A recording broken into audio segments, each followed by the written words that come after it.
안녕하세요. 반갑습니다. 한반도 이야기. 9번째 이 얘기에서도 기독교 복음에 관한 역사 얘기를 계속 풀어나가면서 강의를 시작하고 있는 은퇴 안수 집사 최상진 집사입니다. 1636년, 그러니까 병자호란 당시에 인조인 큰아들인 소현세자가 청나라의 이 불모로 끌려갔다가 9년의 불모를 마치고 1645년 조선으로 돌아오면서 이 서양 종교에 관한 이는 많은 책들을 가져옴으로써 서학인 카톨릭 천주교가 조선의 정계에 대한 영향을 주었다. 이렇게 말씀드렸죠. 소현세자가 귀국 시 청저의 환관 궁녀인 기독교 신자들을 대거 거느리고 들어와 가지고 조선의 왕실부터 이 천주교로 교화시키려고 했지만 일찍 요절했다고 그랬어요. 일찍 요절함으로써 그의 계획은 좌절되고 말았다. 이렇게 말씀드렸는데, 이렇게 17세기 조선 사회는 중국을 통해 가지고 종교에 대한 서적과 학설과 같은 많은 서양 문물들이 들어오면서 조선도 새로운 기운이 넘치는 그런 시기였지만은 조선은 천주교를 이 서학이라 해가지고 서양 문물을 취급했지 천주교를 종교로 받아들이지 않았다고 그랬어요. 그 이유는 조선의 유학자들, 그러니까 유교 학자들은 종교적 철학적 학문 축의 측면에서는 천주학과 이 유학이 유사성은 인정하면서도 잘못하면 조선 사회가 이 천주학에 현혹되는 것을 몹시 불안했고, 인간과 신간, 그러니까 인간과 하나님 간의 인격적 관계를 유학자들은 이 부정하려 들었다는 얘기예요. 그러나 조선의 천주교 기독교 복음은 뚜렷한 이 천당이라는 내세관을 앞세우며 특히 하나님 앞에는 누구나가 다 평등하다. 이 평등하다는 주장은 봉건적 계급 사상에서 시달려온 이 조선의 이 백성들에게는 큰 의안이 되었고 희망을 안겨주는 환영받을 복음이 아닐 수가 없었던 거예요. 또한 조선의 제도적 개혁을 통해 조선 사회를 변화시켜 보려는 이 실학 사상가들, 남인계통 학자들과 이 남인계통 이 학자들 사이에는 유교 학자와는 달리 천주교 복음을 대체로 수용하는 모습을 보임으로써 유교 학자들 갈등 속에서 이 천주교 복음은 이 서서히 조선 사회에 천천히 번져나가기 시작한 거예요. 17세기 그 당시 조선의 기독교는 선교사들이 들어오기 이전이므로 외국 신분은 없었어요. 조선의 신자들끼리 모여가지고 교리를 익히고, 그리고 신도들이 자발적으로 가상직 제도를 만들어가지고 신명의 이 가신부에게 미사를 직분할 수 있도록 권한을 부여해가지고 미사를 드리면서 신도수를 늘려나가기 시작한 거예요. 우리 한국 기독교의 역사의 길이 남을 이 두 사람, 김대근과 이승훈. 이 김대근은 현정 11년 1845년에 우리나라 조선의 최초의 신부가 된 사람이 이 김대근 신부라는 거예요. 이 김대근 신부는 중국에서 이 신부가 돼가지고 비밀리 입국해가지고 조선에서 이 복음 종교를 하다가 이듬해인 1846년에 25세 나이로 체포돼가지고 처형당하면서 순교했다. 한 분이 이 김대근 신부예요. 이 이승훈, 김대근 신부는 1845년 사람이지만은 이 이승훈은 김대근 신부 이전인 1783년 우리나라 조선의 최초의 카톨릭교 세례교인이 된 사람이 이 베드로 이승훈이라는 얘기예요. 또한 한때 이 베드로 이승훈은 조선인들이 이 자발적으로 이 1786년에 조선의 신부로 추대되어 가지고 경진 성사를 이끌어가던 인물이 이 이승훈 베드로다. 당시 북경에는 동서남북 이 네 개의 천주당이 있었는데 병자호란 이후 매년 정기적으로 사신과 사절단과 수행원들을 파견하는 이 조선의 여행상들이 반드시 이 천주당을 이 관광하는 명소 같은 곳이고, 이들은 선진 문명을 접할 수 있는 사람들이라고 내려져 나와 있어요. 이들은 주로 북당인 예수의 성당에서 신부들이 교화하는 것을 큰 기쁨으로 여겼다고 그랬어요. 1770년, 이 1770년경에 충청도 예산에서 이 독실한 신앙을 하면서 복음서 연구를 하고 있던 이 홍유환이라는 분이 있었는데, 이 홍유환이 이벽의 조카인 이승훈, 이 이승훈을 얘기하는 거죠.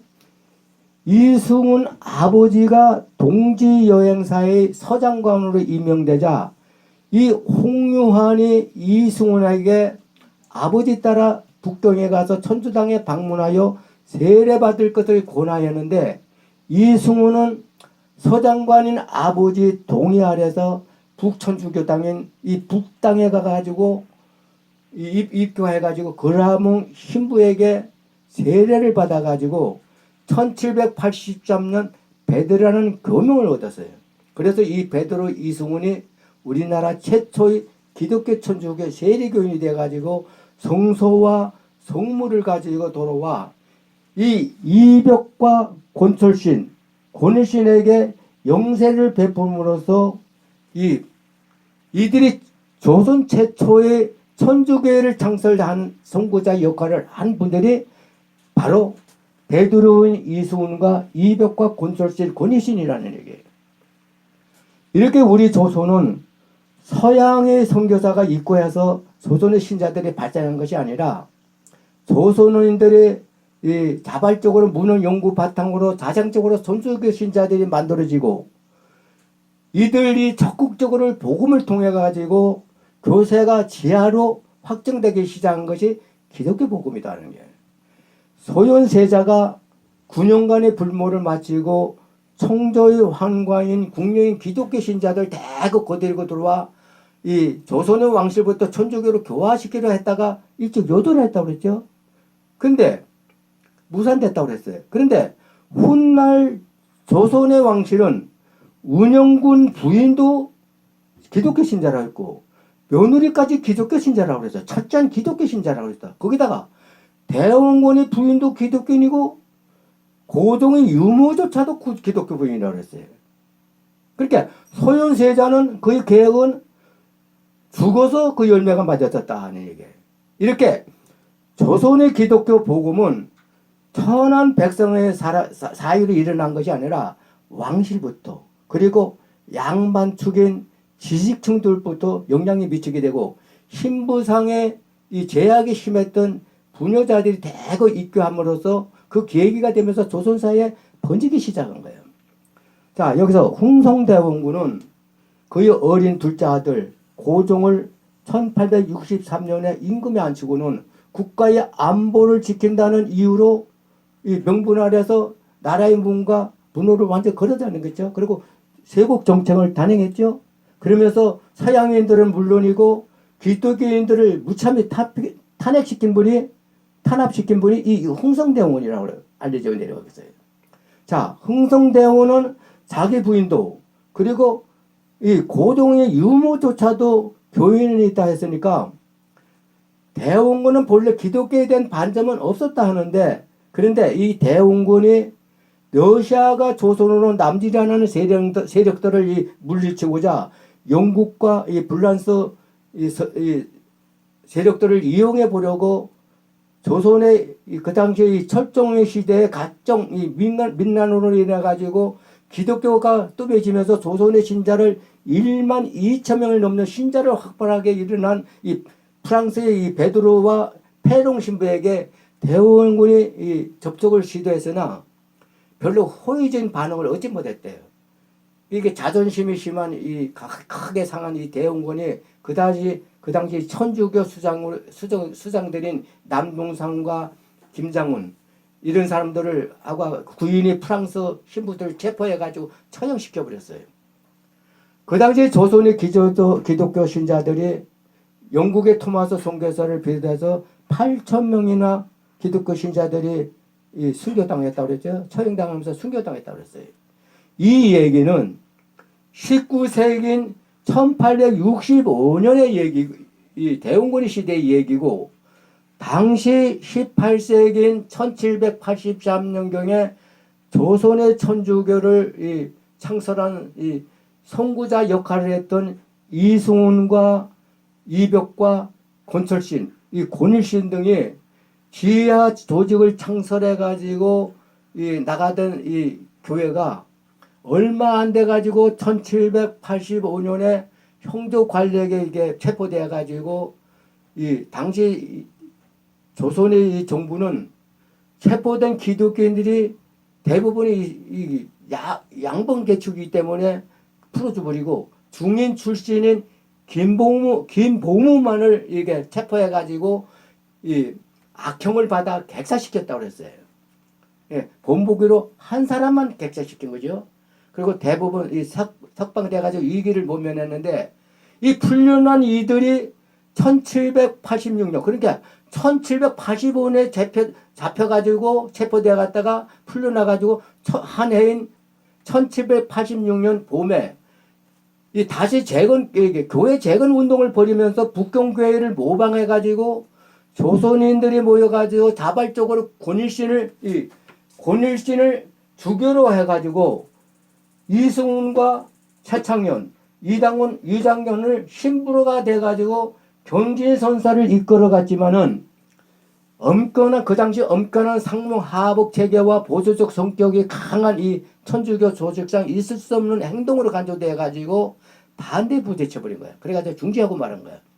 1799년 천주교를 비교적 관대하게 비호하던 이 남인파의 영수 최재공이 죽고, 종조마자 죽고, 순조가 중위하면서 노로운 벽파가 정권을 장악하면서 오각적 작독법이 실제되면서 이승훈과 이가한, 권솔실 같은 이 주요 신자들이 체포되어가지고 처형되고는 위기를 맞아버린 거예요.